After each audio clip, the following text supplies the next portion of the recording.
Welcome back to Sex Education Repo, your go-to source for demystifying the human body.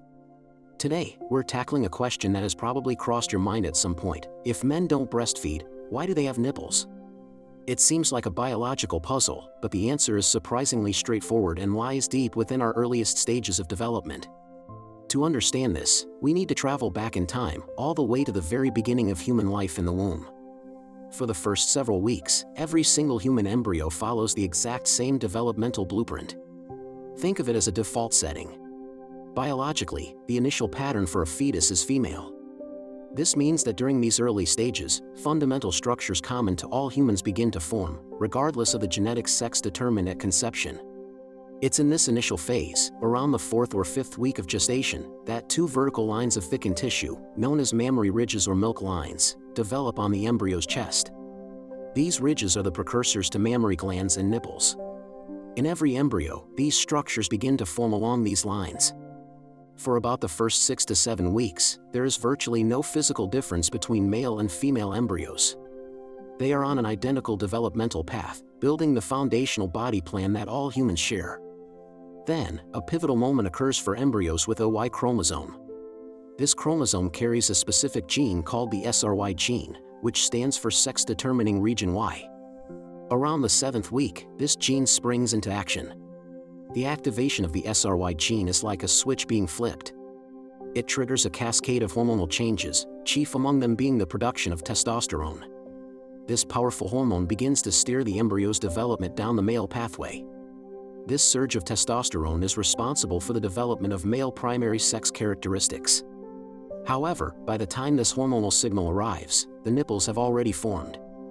They are a relic of that earlier, default developmental stage.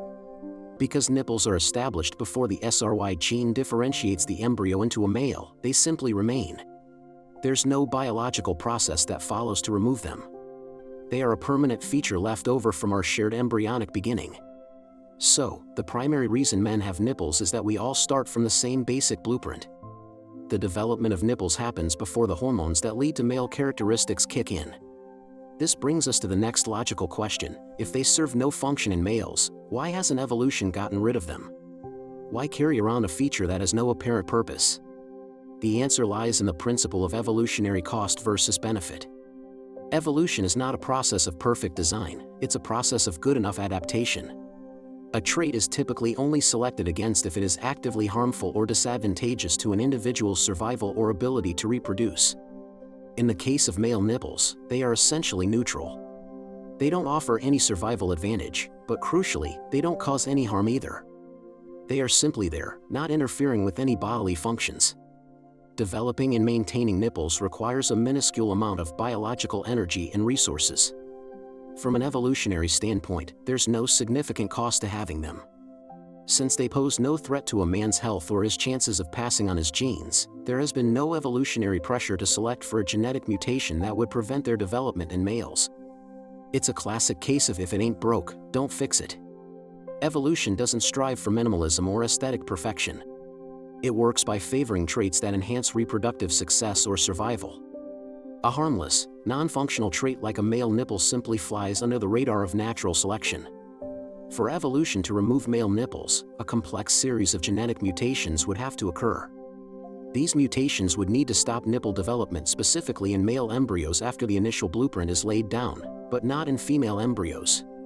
Such a specific genetic change would be incredibly complex and offer no real benefit to the species. Therefore, the simpler, more efficient path for nature is to just leave them be. So, while men's nipples don't have a function like their counterparts in women, they tell a fascinating story about our shared origins and the practical, rather than perfect, nature of evolution.